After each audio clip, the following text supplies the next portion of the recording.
Selamat pagi Urista. Kami akan menampilkan storytelling kami mengenai teknologi digital. Perkenalkan, nama saya Gifren. Saya Vincent. Saya Max. Saya Beto. Saya Jos. Selamat menyaksikan.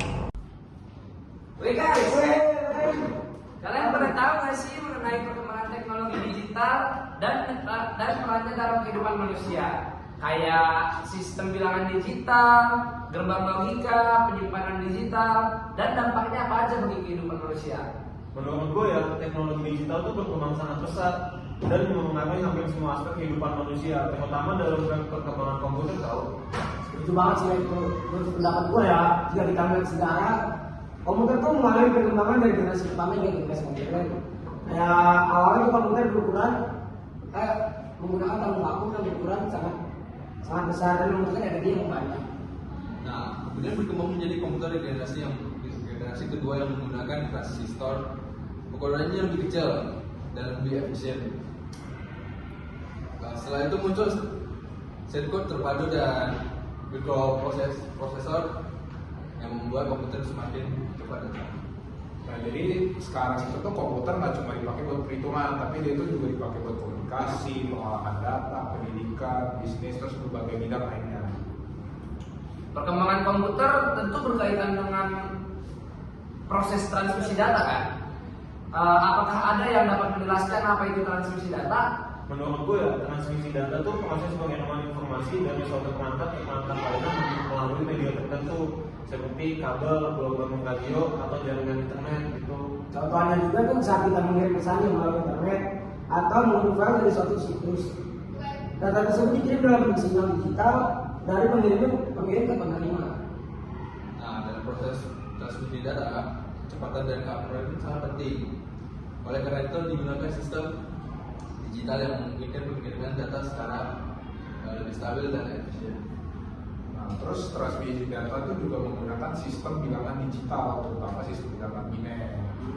Lalu, mengapa komputer menggunakan sistem bilangan biner?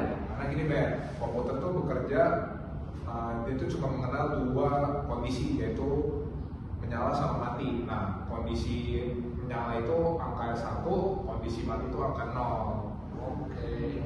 Terus sistem bilangan biner menjadi dasar semua operasi komputer. Semua data baik teks, gambar maupun suara itu tuh diubah menjadi kombinasi angka 0 dan 1 agar dapat diproses sama komputernya.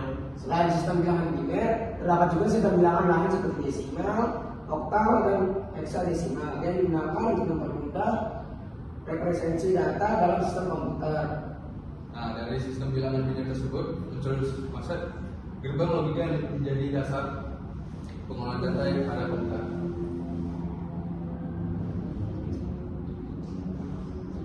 Lalu, apa yang dimaksud dengan gerbang logika? Nah, jadi gerbang logika itu begini.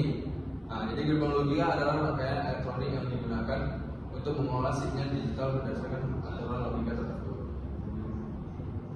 Nah, jadi contohnya tuh ada gerbang AND, ada OR, sama NAND. Jadi kalau gerbang AND itu tuh menghasilkan keluaran benar kalau misalnya semua masukannya itu benar. Kalau misalnya gerbang OR itu keluarannya benar kalau misalnya salah satunya doang yang benar. Sedangkan gerbang NAND itu membalikan nilai masukan. Terus gerbang logika itu juga sangat penting karena memungkinkan komputer melakukan pengambilan keputusan dan menjalankan berbagai perintah. Tanpa gerbang logika, komputer tidak dapat memproses data atau menjalankan program dengan baik. Selain pengolahan data, teknologi digital juga berkaitan dengan penyimpanan data. Apa yang kalian ketahui tentang penyimpanan digital?